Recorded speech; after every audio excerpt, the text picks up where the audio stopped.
तो भाई 6 साल पहले आपके फादर की डेथ हो गई थी, आपने वो वाला टाइम भी फेस किया। उसके बाद आपको पता चला कि मम्मी को भी कैंसर अटैक हो गया है। जो हमारी इंडियन सोसाइटी में हमें बोलने का बहुत शौक है, ठीक है, और वो हम चाहे सही बोले हम गलत बोले पर हम बोलते हैं, हमें शौक है वो कि हर चीज़ पर अपना एक वो देना है। दिक्कत क्या थी कि उस टाइम पर मौसम हार्श ही था और कई बार कुछ ऐसा भी था कि कुछ नालों को भी पार करना पड़ा, मतलब उसमें काफ़ी डर रहता है कि कहीं गलती से वहाँ पर कहीं क्लाउड बर्स्ट हुआ या फिर कुछ हुआ तो काफ़ी दिक्कतें आती है, मतलब कि 15-16 घंटे पढ़ोगे तभी जाके एग्ज़ाम निकलेंगे। तो ये भी एक मतलब मिसकंसेप्शन सी है कि मतलब हमारे को गलत फीड किया गया है ये पहले से ही।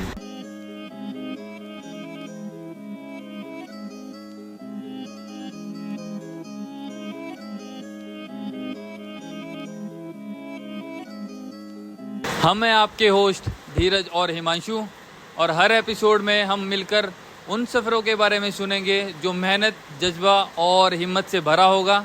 तो चलिए इस सफ़र को शुरू करते हैं। तो आज के गेस्ट हैं गाइस हमारे बीच, जो होने वाले हैं वो है मिस्टर कुणाल शर्मा, जो कि HPPTCL शिमला में कार्यरत हैं असिस्टेंट इंजीनियर की पोस्ट पे। चलिए जानते हैं इनके बारे में, कैसे इन्होंने इतनी मुश्किलों का सामना किया और आज इस मुकाम को हासिल किया। तो पहले हम कन्हैया से पूछते हैं कि कन्हैया बताएंगे हमारे को कि कैसे मतलब इनकी स्कूलिंग रही, बचपन कैसे बीता और आगे मतलब जो भी रहा। तो जो मेरी पृष्ठभूमि है, मैं हिमाचल प्रदेश की अर्की तहसील की गुमती गांव से बिलोंग करता हूं और जो मेरी स्कूलिंग रही है वो शिमला, सोलन और जो मेरा गांव भूमती है, इन तीनों जगहों पर अलग अलग समय पर रही है। जो मेरी प्रारंभिक शिक्षा रही है वो शिमला के BSN और DAV 22 से रही है।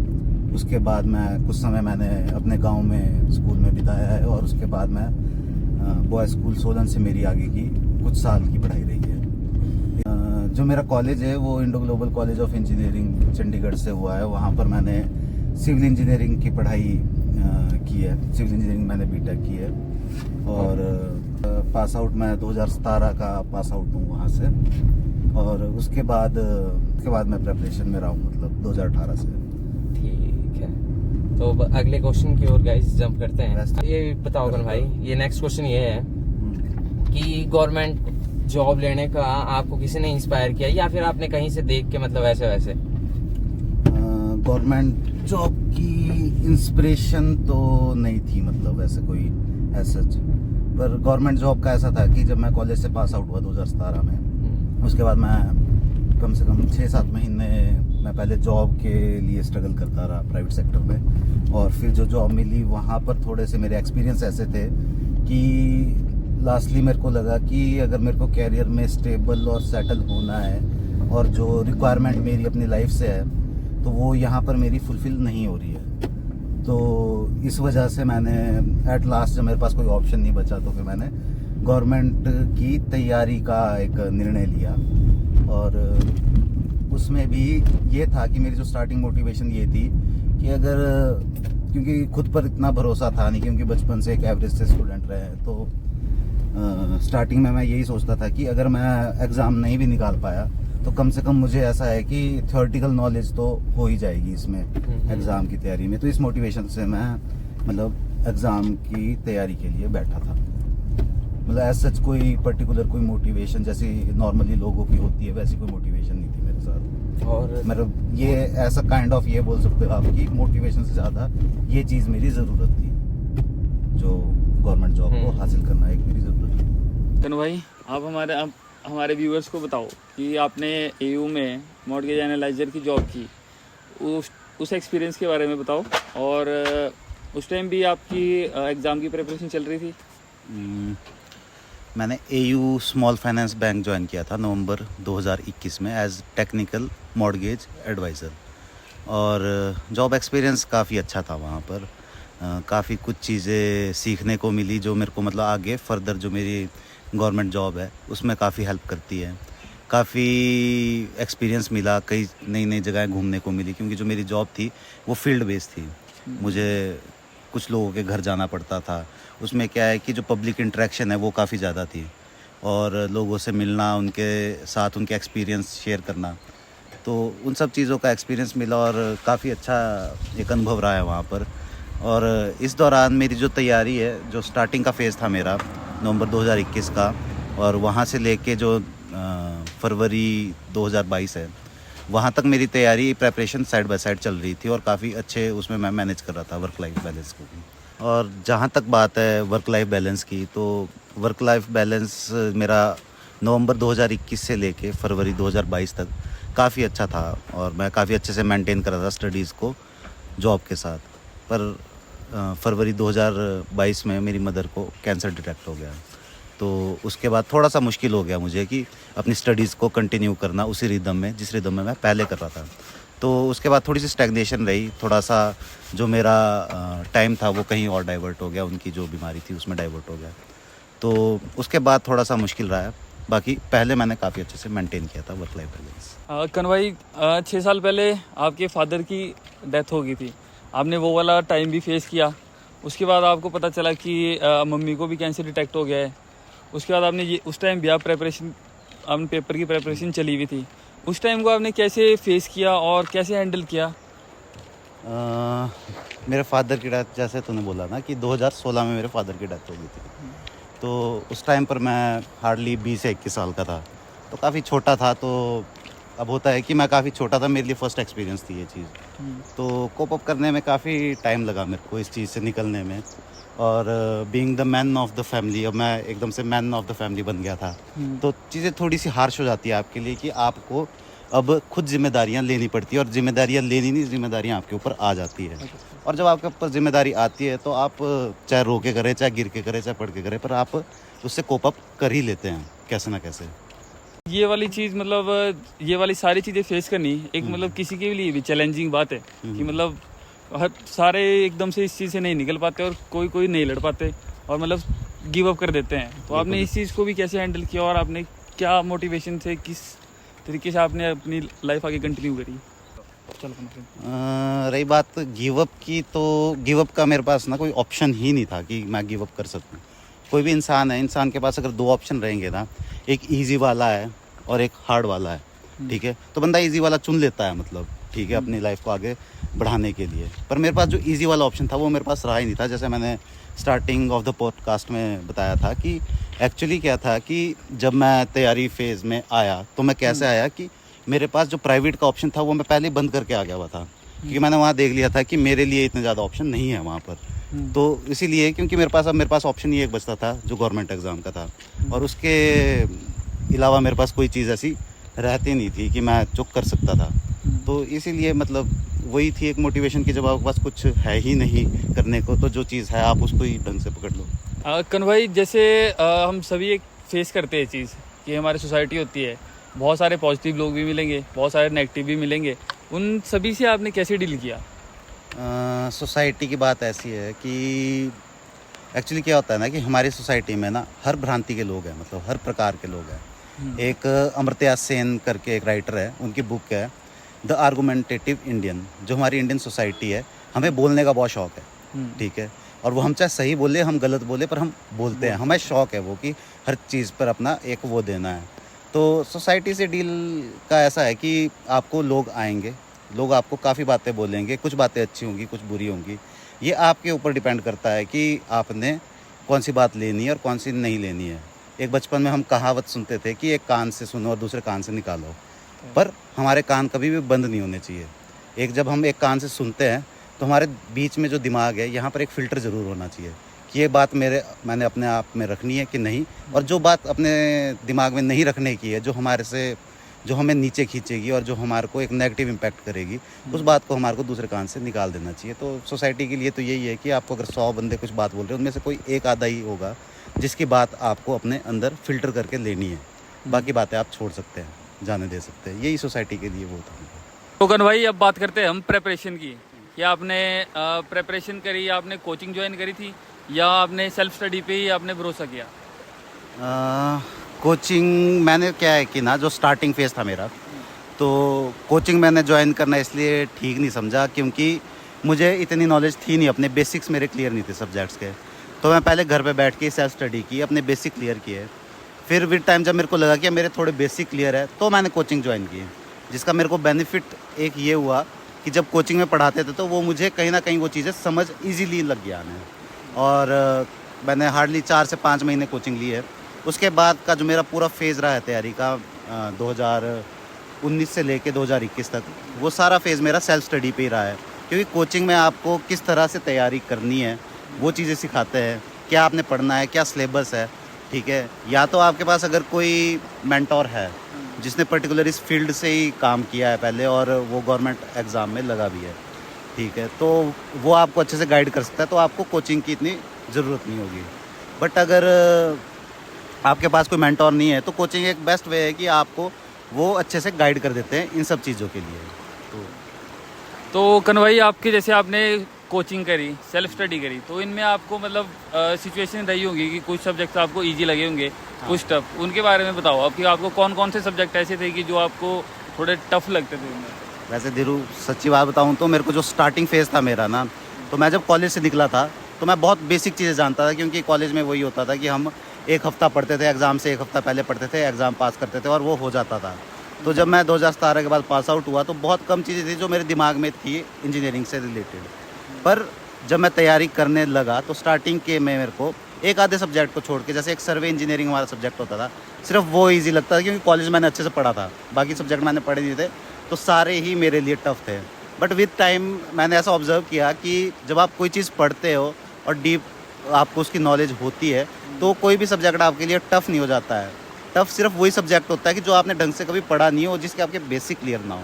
तो जब मेरे बेसिक्स क्लियर थे और जब मेरे को सब्जेक्ट की अच्छी नॉलेज थी तो मेरे को ईजी ही लगते थे बाकी सारे सब्जेक्ट, और मैं ज़्यादा डिफ्रेंशिएट कर नहीं पाता था कौन सा टफ़ है और कौन सा ईजी है। मेरे लिए समान ही थे सारे।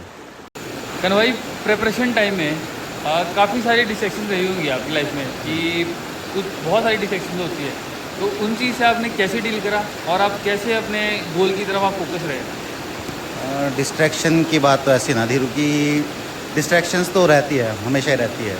और क्या होता है कि जब आपके पास कोई गोल होता है तो डिस्ट्रैक्शन नेचुरली कम हो जाती है। एक्चुअली है क्या कि जब हम ना किसी चीज़ के ऊपर फोकस कर रहे हैं, रोज़ किसी चीज़ के लिए काम कर रहे हैं, तो नेचुरल सी बात है कि हम ना जो उल्टी चीज़ है उनके ऊपर हमारा फोकस कम नेचुरली होने लग जाता है। और किसी ने ऐसे बड़ी अच्छी बात बोली थी कि लाइफ में ना अगर तुम 2 अच्छी हैबिट बना लोगे ना, तुम्हारी 10 कम हो जाती है बुरी हैबिट, ठीक है। तो वही एक प्रिंसिपल है कि जो बुरी आदतें हैं उनके ऊपर इतना ध्यान नहीं देना है, और जो अच्छी आदतें हैं उन्हें कैसे अच्छा करें उसके ऊपर ज़्यादा फोकस करना है। एक वो बोलते भी है ना कि अगर हम बचपन में कहावत सुनते थे कि अगर छोटे बच्चे को ऐसा बोलेंगे ना कि आपने हाथी के आंख बंद करके हाथी के बारे में नहीं सोचना है, तो वो बच्चा क्या होगा ना कि सबसे पहले आंख जब बंद करेंगे ना, हाथी ही दिमाग में आएगा। तो वही बात है कि जब हमारे किसी बुरी आदत के ऊपर हम फोकस करते हैं तो हम उसकी करने की जो हमारी इच्छा होती है वो उतनी ज़्यादा तीव्र हो जाती है। तो इसीलिए अपनी बुरी आदतों पर इतना ध्यान ना दे के अपनी अच्छी आदतों पर फोकस किया तो उससे नेचुरली आपकी धीरे धीरे आपकी बुरी आदतें भी कम हो जाती है, जो डिस्ट्रैक्शंस है वो धीरे धीरे कम लग जाती है। तो कन्हैया भाई, कई बार ऐसा होता है कि हमारी सोसाइटी या कुछ आसपास वाले लोग कुछ इस तरह से इस चीज़ को बता देते हैं कि ये इसका हो गया है क्लियर, तो ये मतलब इसकी किस्मत रही होगी। तो मतलब आप क्या बोलना चाहेंगे कि किस्मत और मेहनत का कितना कितना पार्टीशन रहती है इसमें। धीरू, जो मेरे को लगता है ना, किस्मत हर एक इंसान के लिए ना अलग अलग है। जो बंदा तैयारी कर रहा है ना उसको कभी भी किस्मत पे बिलीव नहीं करना चाहिए, क्योंकि जब तुम तैयारी कर रहे हो ना और उस टाइम अगर तुम बिलीव करोगे किस्मत भी होती है, अगर कोई लगाए और वो किस्मत से लग गया, ठीक है, तो तुम ये सोचोगे कभी मेरी किस्मत भी आएगी, जिस दिन किस्मत होगी उस दिन निकलेगा, ठीक है। उतनी मेरे को मेहनत की जरूरत नहीं है, जिस दिन किस्मत होगी तो मेरी कम मेहनत पे भी निकल जाएगा, ठीक है। उस दिन मेरे जैसे मुझे कई आके बताते थे कि कोई ऐसा था, उसने उस दिन जो क्वेश्चन पे टिक किया वो उसका सही हुआ आंसर, ठीक है, उसने तुक्के मारे और वो भी सही हो गए, ठीक है। तो ऐसी चीज़ों पे अगर आप बिलीव करने लग जाओगे तो आप कहीं ना कहीं अपनी मेहनत से कॉम्प्रोमाइज़ करना शुरू कर दोगे। अब दूसरा फेज़ क्या है कि जिस बंदे का नहीं हुआ है उसे हमेशा किस्मत पे बिलीव करना चाहिए, क्योंकि अब जब आप नहीं रहते तो आपके पास कुछ ना एक मोटिवेशन होनी चाहिए, ठीक है, कि अगर मेरा नहीं हुआ तो चलो मेरी किस्मत ही वो थी, ठीक है। वो इस वे में सोचता है, और जिसका हो गया है ना उसको फ़र्क नहीं पड़ता कि वो किस्मत से हुआ है मेहनत से हुआ है, ठीक है। तो उसके लिए ये नल एंड वाइड होता है कि किस्मत का कितना कंट्रीब्यूशन होता है। जो सबकी सोच इसमें अलग अलग हो सकती है, और मेरी जो सोच है ना कि किस्मत का अगर होता है ना धीरू तो 0.001% होता है, पर 99.999 आपका मेहनत ही होती है, क्योंकि कई एक मेरे को ना किसी ने बड़ी अच्छी एडवाइस दी थी ना कि जब मैं किस्मत के ऊपर किसी से बात चली थी तो उसने बोला था कि तुम मेहनत इतनी कर लो कि भगवान ऊपर से देखे और बोले कि भाई इसकी तो मेरे को किस्मत पलटनी पड़ेगी, इसने इतनी मेहनत कर दी है। ठीक है, तो यही मेरे को किस्मत का रोल लगता है जो हर बंदे के लिए अलग है और मेरी सोच ये कहती है किस्मत के बारे में। करण भाई, तो आपने अपनी पूरी मेहनत से एक एग्ज़ाम की प्रिपरेशन करी, तो आखिरकार वो दिन आ ही गया जिस दिन आपका पेपर था। फिर वो दिन कैसा था, और जिस टाइम जिसका आपका रिजल्ट आया फिर जो वो वाला आपका दिन क्या? रिएक्शन था फिर वो कैसा था? पहले तो जो पेपर था ये मेरा हुआ था दिसंबर 2023 में, दिसंबर 2021 मैंने ये पेपर दिया था। तो उस टाइम तक मेरे को 1-1.5 महीना हो गया हुआ था एयू स्मॉल फाइनेंस ज्वाइन किए हुए। तो इससे पहले के जो पेपर होते थे उसमें मैं काफ़ी टेंशन में होता था, नर्वस होता था, ठीक है, पेपर से पहले। पर इस पेपर में मुझे नर्वसनेस कम थी क्योंकि मेरे को एक कैरियर पाथ वैसे भी एयू स्मॉल फाइनेंस में कहीं ना कहीं दिख ही रहा था। तो एक फाइनेंशियल बर्डन भी नहीं था मेरे ऊपर कि चलो अब वहाँ से मेरी फाइनेंशियल इनकम भी शुरू हो चुकी है। तो जो एग्ज़ाम का दिन था वो काफ़ी रिलैक्स था उस दिन, और मैंने कंपेरेटिवली ये काफ़ी कैजुअल होकर एग्ज़ाम दिया था, मतलब विदाउट टेंशन और विदाउट नर्वसनेस। तो शायद वही एक रीज़न होगा कि ये एग्ज़ाम मेरा बाकी एग्ज़ामों से काफ़ी अच्छा एग्ज़ाम हुआ था। और इसके साथ ही मैंने एक आधे और एग्ज़ाम दिए थे, वो भी मेरे काफ़ी अच्छे थे, और उसमें भी मेरा जैसे थोड़ा बहुत ही था, जो कट ऑफ मार्जिन था वो बहुत ही मिनिमम था, 1 नंबर से कम नहीं था। तो ये रीज़न रहा था और इसी वजह से मैं काफ़ी कैजुअल था इस एग्ज़ाम में। करण भाई, इसके बाद जिस दिन आपका रिजल्ट आया उस टाइम फिर कैसा रिएक्शन था आपका? जब रिज़ल्ट आया तो धीरू, बात यही है ना कि किसी चीज़ को मैंने शिद्दत से चाहा है और कायनात ने मुझे मेरी झोली में वो चीज़ ला के दे दी है। तो उसके बाद रिएक्शन तो मेरा, अगर मेरे को जहाँ तक याद है, तो उस टाइम काफ़ी नम रिएक्शन था। क्योंकि एक होता है ना कि एक डिसबिलीफ होता है, मैंने 10 बार वो रिजल्ट ही बार बार देख लिया हुआ था, ठीक है, और मेरे को मेरे साथ वालों ने भी देख लिया था, तो वो भी मुझे बार बार बता रहे थे कि नहीं हो गया है, पर मेरे को एक बिलीफ नहीं हो रहा था, और उसको ये बड़ी सी चीज़ को पहचानने के लिए काफ़ी टाइम लगा, 1-2 दिन मेरे को एडजस्ट होने में लगे इसी मेंटल स्टेट में। बाकी बात यही होती है ना कि बिलीफ तब भी नहीं होता कई बार, क्योंकि बहुत सारे एग्ज़ाम इससे पहले ऐसे थे कि जिनमें ना बहुत पॉइंटों का ही फ़र्क था, और वो वहाँ पर रह गया हूँ। मतलब एक एग्ज़ाम तो ऐसे था कि मेरे से अगला बंदा लगा और मैं रह गया हूँ। तो उसमें क्या होता है ना कि फिर आपका एक बिलीफ सा टूट जाता है और आपको फिर विश्वास नहीं होता कि सच में हो गया है, कि जिसके लिए मैंने इतनी मेहनत की है और 4 साल अपने लगाए हैं, और जो भी सेक्रीफाइसेस छोटे मोटे किए होंगे कि जो हम अपनी फैमिली से दूर रहते हैं, ठीक है, जो टाइम हम किसी और चीज़ में दे सकते हैं, घूमने में दे सकते हैं या किसी और चीज़ में, वो टाइम हमने एग्ज़ाम की तैयारी में ही दे दिया। और एक 4 साल का ऐसा स्ट्रेच है जहाँ पर मतलब चीज़ें ऐसी थी कि मुझे मेरी लाइफ में मेरे को किताबों के अलावा बहुत कम चीज़ें थी जो मैं करता था, जो किताबों के अलावा मेरा कहीं और ध्यान था नहीं। तो वही है, तो उसका सारा फल जब मिलता है तो तब वही है कि खुशी तो होती है, और वो एक ऐसी फीलिंग है कि जो शायद मैं अब लाइफ में शायद कभी मैं ना तो किसी को बता सकता हूँ, ना ही शायद कभी दोबारा ये इतनी खुशी कभी फील कर पाऊँ अपनी लाइफ में। करण भाई, आपकी पहली पोस्टिंग फौजल में थी, तो आपका वहाँ पे कैसा एक्सपीरियंस रहा? मतलब क्या आपने फेस किया फौजल में? मतलब जैसे आपकी फर्स्ट ज्वाइनिंग थी तो बंदा करता ही है कि आप पेपर निकाल के गए थे, फिर नया नया एक्सपीरियंस, जानते भी नहीं थे कुछ वगैरह, तो आपको कैसा, मतलब कैसे आपने वो परिस्थितियों से सामना किया? मेरी 2022 सितंबर में फौजल में पहली पोस्टिंग हुई, तो वहाँ पर एक्सपीरियंस काफ़ी अच्छा था। स्टार्टिंग में तो चलो ये तो सबके साथ ही होता है कि आपको कुछ पता नहीं होता है, आप बुक्स पढ़ के और सीधे ही आप फील्ड पे चले जाते हो। तो ये था कि स्टार्टिंग में सारी चीज़ नहीं थी और दिक्कत तो काफ़ी आती है स्टार्टिंग में, आपको कई चीज़ें मैनेज करनी होती है। और हमारे में ऐसा भी नहीं है कि ट्रेनिंग होती है, हमारी तो ट्रेनिंग भी मेरी अभी 2024 में जाके हुई है। तो स्टार्टिंग में तो ऐसे था कि सीधे चार्ज आ गया था। ये है कि काफ़ी जल्दी काफ़ी चीज़ें अडेप्ट करने की कोशिश की वहाँ पर। और मेनली चैलेंजेस तो वहाँ पर यही था कि 2023 में वहाँ पर बाढ़ आ गई थी कुल्लू में, और जिससे काफ़ी नुकसान पूरे कुल्लू में टॉरेंशियल रेन्स की वजह से काफ़ी नुकसान था पूरे कुल्लू डिस्ट्रिक्ट में ही। तो हमारे स्टेशन परवीन में काफ़ी इम्पैक्ट पड़े थे। हमारे जो फौजल एक PIU होता था फौजल ना, जिसको हम एक्शन जिसको ऐड करता है, तो उसमें ही हमारा एक फौजल स्टेशन आता था, और एक पलचान में एक स्टेशन बन रहा था, और एक पलचान त्रिणी लाइन थी वहाँ पर, ट्रांसमिशन लाइन। तो मेनली इम्पैक्ट उसमें क्या था कि हमारा जो पलचान स्टेशन है वो तो हमारा सेफ था, पर जो फुजल स्टेशन था तो उसके एडजेसेंट में एक फुजल नाला बहता है। तो उसमें फुजल नाले में पीछे क्लाउड बर्स्ट हुआ था, तो उसकी वजह से उसकी जो काउंटर फोर्ड के साथ को हमने क्रेट वायर्स बोलते हैं जिसको हम लगाते हैं, पत्थरों के साथ उनको तारों के साथ बांधते हैं, तो वो काफ़ी ज़्यादा उनको नुकसान हुआ था। और एक हमारा वहाँ पर ही एक टावर होता था जो पूरे स्टेशन के साथ ही है, तो उसका जो उसमें भी काफ़ी नुकसान हुआ था।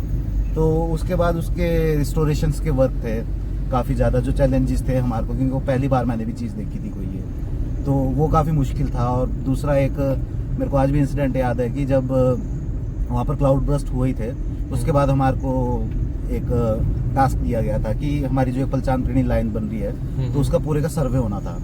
और लाइन काफ़ी बड़ी थी, 8 किलोमीटर की लाइन थी, तो ऐसा नहीं था कि हम 2-3 बंदों के ऊपर रिलाय कर सकते थे पूरी लाइन देखने के लिए। तो हमने टीम्स में खुद को बांटा, और जो हमारे साथ में कंपनी उस पर काम करी थी, कुछ टीमें उनकी थी, कुछ टीम हमारी थी, तो हमने वो पूरी लाइन कवर की और उसमें डैमेज देखने के लिए। और उसमें दिक्कत क्या थी कि उस टाइम पर मौसम हार्श ही था, और कई बार कुछ ऐसा भी था कि कुछ नालों को भी पार करना पड़ा, मतलब उसमें काफ़ी डर रहता है कि कहीं गलती से वहाँ पर कहीं क्लाउड बर्स्ट हुआ या फिर कुछ हुआ तो काफ़ी दिक्कतें आती है मतलब। तो वो था, तो वो एक चैलेंज जो स्टार्टिंग का चैलेंज था वो फेस किया था। बाकी तो काफ़ी स्मूथ थी वहाँ पर वर्किंग, काफ़ी अच्छा था, स्टाफ अच्छा था, काम अच्छा था। और आपको वहाँ पे ऑलमोस्ट 2 साल हो गए थे। हाँ जी। और अब आप शिमला में हैं, तो वहाँ पे कैसा एक्सपीरियंस है आपका? जैसे मैं फील्ड में था, तो फील्ड में क्या होता है ना कि हमारा एक्सपीरियंस अलग होता है, इंडिपेंडेंट होते हैं थोड़ा ज़्यादा दिक्कत नहीं होती है। पर जो शिमला है, शिमला में हेड ऑफिस है, तो वहाँ पर क्या है कि जो फील्ड में काफ़ी प्रैक्टिकल काम होता है, पर ऑफिस में क्या होता है कि फाइल्स पे काफ़ी काम होता है, जिसके लिए आपको एक तो आपको ड्राफ्टिंग अच्छी चाहिए, और यही चीज़ें हैं कि जो नया एक्सपीरियंस है अभी ले ही रहा हूँ, कभी 3-4 महीने का एक्सपीरियंस है हेड ऑफिस का। बस ये है कि मेनली ये है कि यहाँ पर थोड़ा सा ऑफिशियल वर्क ज़्यादा होता है, तो यही एक अलग एक्सपीरियंस है जो हेड ऑफिस में शिमला में देख रहा हूँ। मैं इसी के साथ ये पूछना चाहता हूँ कि जैसे आपको कुल्लू से और आपको शिमला में अब आप चेंज हो गए हैं, कुल्लू से आप शिमला शिफ्ट हुए, तो आपको कुल्लू और शिमला में मतलब क्या चेंजेस, आपको क्या ज़्यादा सही लगा कि शिमला ज़्यादा सही है कि कुल्लू, मतलब वर्क के हिसाब से, अपने काम के हिसाब से? कि काम के हिसाब से मतलब ये है कि जो फील्ड है, फील्ड में थोड़ा आप इंडिपेंडेंट रहते हैं, थोड़ा सा आपको चीज़ें अपने हिसाब से आप चला सकते हैं। काम के हिसाब से शिमला में ऐसा है कि वहाँ पर काफ़ी चीज़ें रिस्ट्रिक्ट होती है, आप मतलब रिस्ट्रिक्ट हो जाते हो कभी काफ़ी चीज़ों में।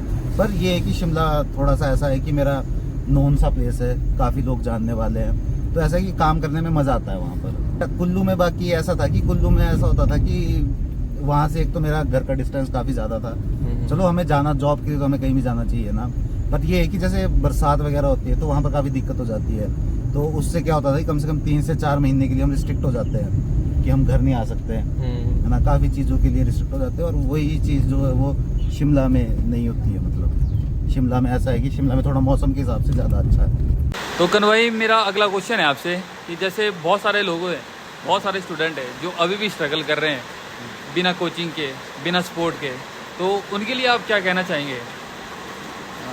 धीरू, मैं तो यही बोलना चाहूँगा ना कि जो तैयारी है ना, तैयारी में कुछ चीज़ें मैटर करती है, और जब आपने ये सोच लिया है कि आपने गवर्नमेंट एग्ज़ाम की तैयारी करनी है, तो आपको कुछ चीज़ें हैं कि जो आपको प्रिपेयर पहले मेंटली होना पड़ेगा, कि पहले आपको कई चीज़ें सेक्रीफाइस करनी पड़ेगी, कुछ चीज़ों से कॉम्प्रोमाइज़ करना पड़ेगा, तो आप मेंटली इतना प्रिपेयर होने चाहिए कि आप उस चीज़ों के लिए रेडी हो।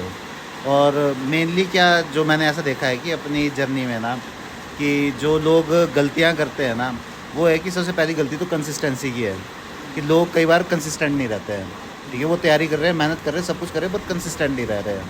और ऐसा भी है कि कुछ लोग ऐसे कंसिस्टेंट भी है, सब कुछ है, ठीक है, हार्ड वर्क भी कर रहे हैं, पर उनको मैनेज नहीं करना आ रहा है कि जैसे कई बार कुछ लोग हार्ड वर्क पे बहुत ज़्यादा बिलीव करते हैं। एक्चुअली क्या होता है कि अगर आप 15-16 घंटे, जैसे हमारे को घर में हमारे बताया होता है कि 15-16 घंटे पढ़ोगे तभी जाके एग्ज़ाम निकलेंगे, तो ये भी एक मतलब मिसकंसेप्शन सी है कि मतलब हमारे को गलत फीड किया गया है ये पहले से ही। हमारे को जब भी हम तैयारी करते हैं ना, तो उसमें ऐसा है कि जो हम जब पढ़ रहे हैं, ठीक है, तो हमें अपने माइंड को रेस्ट भी देना ज़रूरी है, क्योंकि कोई भी हम एक्चुअली आफ्टर ऑल हम ह्यूमन बीइंग है और हमारा दिमाग एक तरह से ही वर्क करता है। अगर वो एग्जॉस्ट हो जाएगा उसके बाद जो आप ग्रेस्प करोगे उसकी एफिशिएंसी हमेशा ही कम होगी।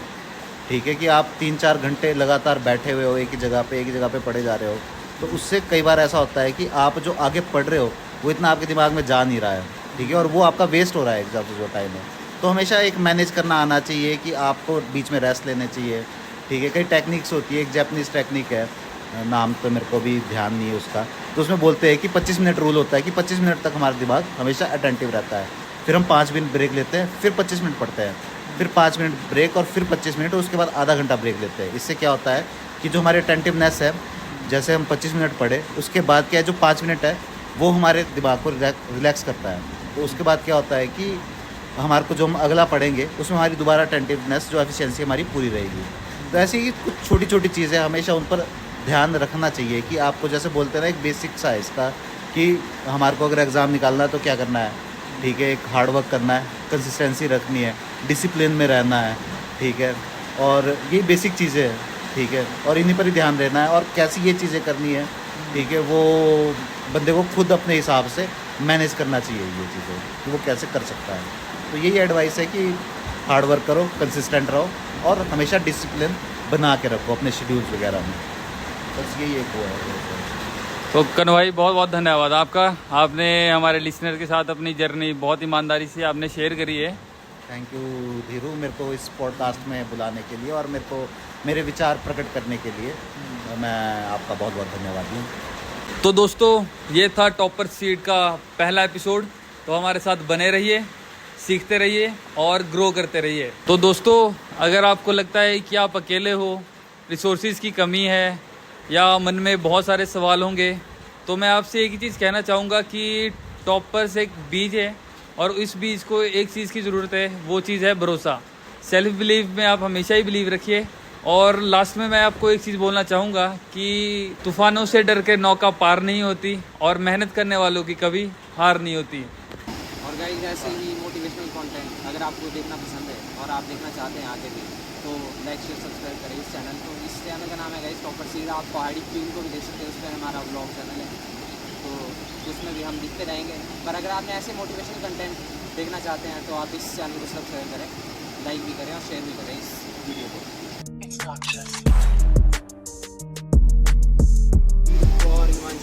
10 hours later। और अगर आपको यहाँ तक अच्छी लगी ये वीडियो तो लाइक शेयर सब्सक्राइब कीजिए। या ठीक है और गाइस, ऐसी मोटिवेशन और इंस्पिरेशन वीडियोस के लिए पहाड़ी फ्यूल के साथ जुड़े रहिए। गाड़ी फ्यूल और टॉपर सीट्स टॉपर सीट पे आप ये देख रहे हैं, तो आप इस चैनल को like share subscribe. Next podcast हम बहुत जल्दी लाएंगे, तो धीरू चिपकाएंगे। कब लाएंगे बताओ? बस कुछ ही टाइम में, आने वाले कुछ समय में आपको अगला पॉडकास्ट भी देखने को मिल जाएगा। तो ठीक है गाइस, इस टाइम तक आप जुड़े रहिए और जग परांठा। Like share subscribe guys.